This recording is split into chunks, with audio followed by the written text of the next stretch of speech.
faire très attention à son comportement, à être honnête. À être honnête, tu mens pas, tu triches pas, tu trahis pas.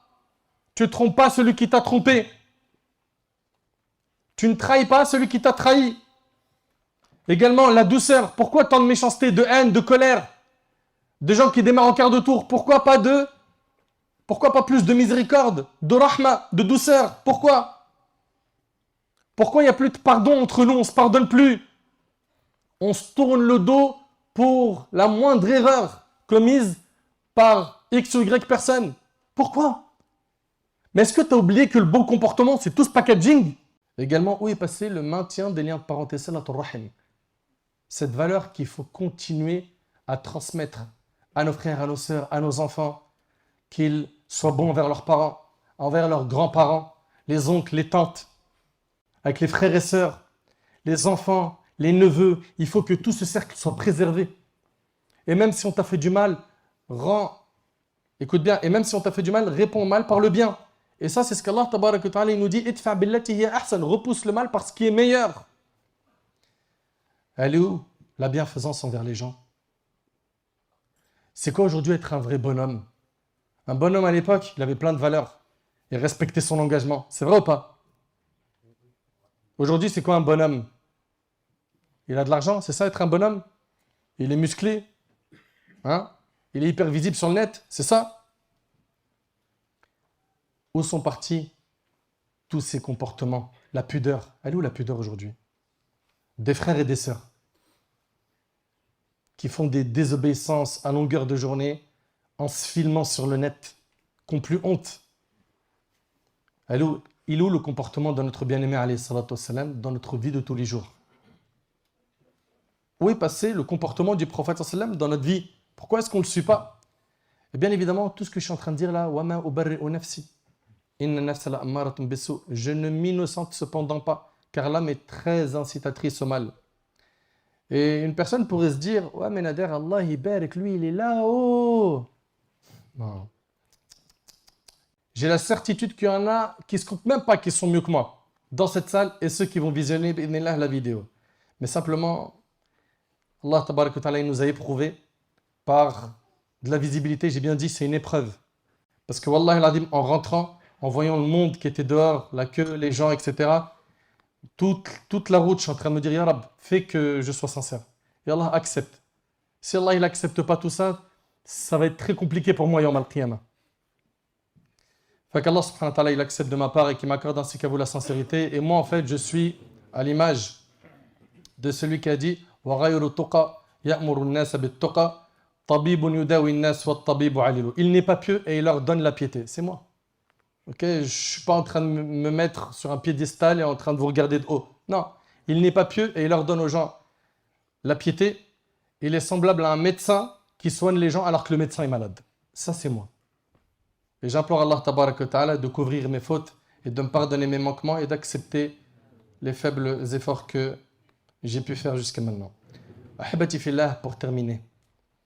Notre bien-aimé alayhi salatu wassalam, il a pu, par la grâce d'Allah tabarak wa ta'ala, avoir énormément d'élèves, énormément de gens qui ont représenté cette magnifique religion par leur bon comportement. Est-ce que l'on va être des ambassadeurs de l'islam par notre comportement?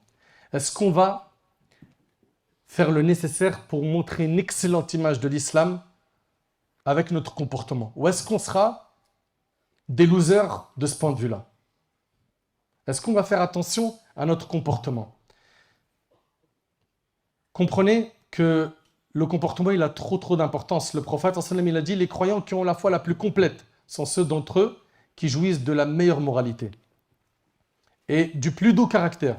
Les meilleurs d'entre vous sont ceux qui traitent le mieux leurs femmes, rapportées par Tirmidhi. Le prophète, il a dit, le croyant atteint sûrement par sa bonne moralité et son affabilité le degré de celui qui jeûne toute l'année et passe toutes ses nuits à prier et à évoquer Allah. T'imagines, par ton bon comportement, tu peux atteindre le degré de celui qui jeûne toute l'année, de celui qui prie toutes les nuits et qui évoque Allah, par ton bon comportement. Et après on vient nous dire, ouais, le bon comportement, vous en avez pas marre? Mais on n'arrêtera jamais de vous parler du bon comportement. Bien évidemment, on ne va pas se concentrer que sur ça. Il faut aborder tous les aspects de la religion. Mais ce point-là est trop négligé. Et notre bien-aimé, alayhi salatu wassalam, il nous a enseigné également que celui qui délaisse le débat, même s'il a raison, Allah il lui construit une maison au paradis. Tout ça, c'est pour montrer quoi? L'importance du comportement. Le prophète, alayhi salatu wassalam, il nous montre également ce qui alourdit la balance. Il nous dit Alhamdulillah, tamla'ul mizan.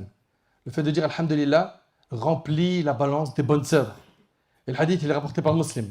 On a vu tout à l'heure Subhanallah wa bihamdih, Subhanallah al-azim. Et ça également, ça fait partie des paroles qui alourdissent la balance le jour du jugement, de bonne action. Le hadith également de Abu Huraira qui est rapporté par Tirmidhi, le prophète m'a dit Subhanallah walhamdulillah wa la ilaha illallah wallahu akbar, mais préférable à tous ceux sur quoi le soleil s'est levé. C'est-à-dire quoi? Tout ce qui est sur la surface de la terre. Regardez bien, Subhanallah, alhamdulillah, la ilaha illallah, Allahu akbar. Dans cet ordre, écoutez, Subhanallah, alhamdulillah, la ilaha illallah, Allahu akbar. C'est bon? Ces 4 paroles, le prophète il a dit que c'est un bouclier, une protection contre l'enfer. Ces 4 paroles sont, comme il a dit ici le prophète des paroles qu'ils sont préférées, qu'il aime. Ces 4 paroles, pour chacune d'elles, tu as un arbre qui est planté au paradis. Ces 4 paroles ont beaucoup de mérite. Subhanallah, alhamdulillah, la ilaha illallah, Allahu akbar. Très bien. Aussi, quand vous dites Subhanallah wa bihamdih 100 fois, qu'est-ce que vous gagnez? Tes péchés sont pardonnés même s'ils avaient le volume de l'écume de la mer. Ahibati fillah, on a entendu beaucoup de choses aujourd'hui. Ok? Et j'en suis arrivé au mot de la fin. Allah, tabaraka wa ta'ala, par sa miséricorde, il nous a tout clarifié. Tout. Tout ce qui nous attend après la mort a été décrit avec détail. Par la permission d'Allah tabaraka wa ta'ala, vous avez entendu aujourd'hui ce discours. Et vous en avez entendu, avant moi, un paquet. N'est-ce pas? Et après moi, si Allah il vous donne la vie, vous allez continuer à en entendre. La question que j'ai à me poser ainsi qu'à vous, est-ce qu'on va rester les mêmes après tous ces discours? Est-ce qu'il y en a parmi nous qui vont se dire, allez, à partir d'aujourd'hui, je me prends en main. Moi, j'ai envie que la balance, le jour du jugement de Hassanat, elle soit blindée de Hassanat. Est-ce que tu vas faire partie de cela ou tout ce que tu as entendu aujourd'hui deviendra un argument contre toi le jour du jugement? Moi, j'espère, Inch'Allah, que ce qui a été dit aujourd'hui trouvera une place dans votre cœur. Et j'espère, Ya Rab, qu'Allah Tabarak wa Ta'ala, il va tous nous alourdir notre balance de hasanat, notre plateau de bonne action. J'implore Allah Tabarak wa Ta'ala d'agréer nos efforts.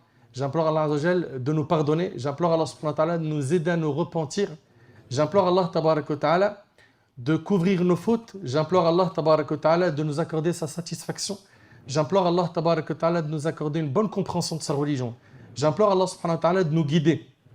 J'implore Allah Subhanahu wa Ta'ala de nous préserver de tous les maux, ici-bas et après la mort. J'implore Allah Subhanahu wa Ta'ala de faire de nous des modèles dans nos sociétés, de réussite, des modèles dans notre bonne compréhension, dans notre bon comportement, dans notre stabilité. J'implore Allah Azza wa Jal de faire de nous des gens qui vont écouter et qui vont mettre en pratique.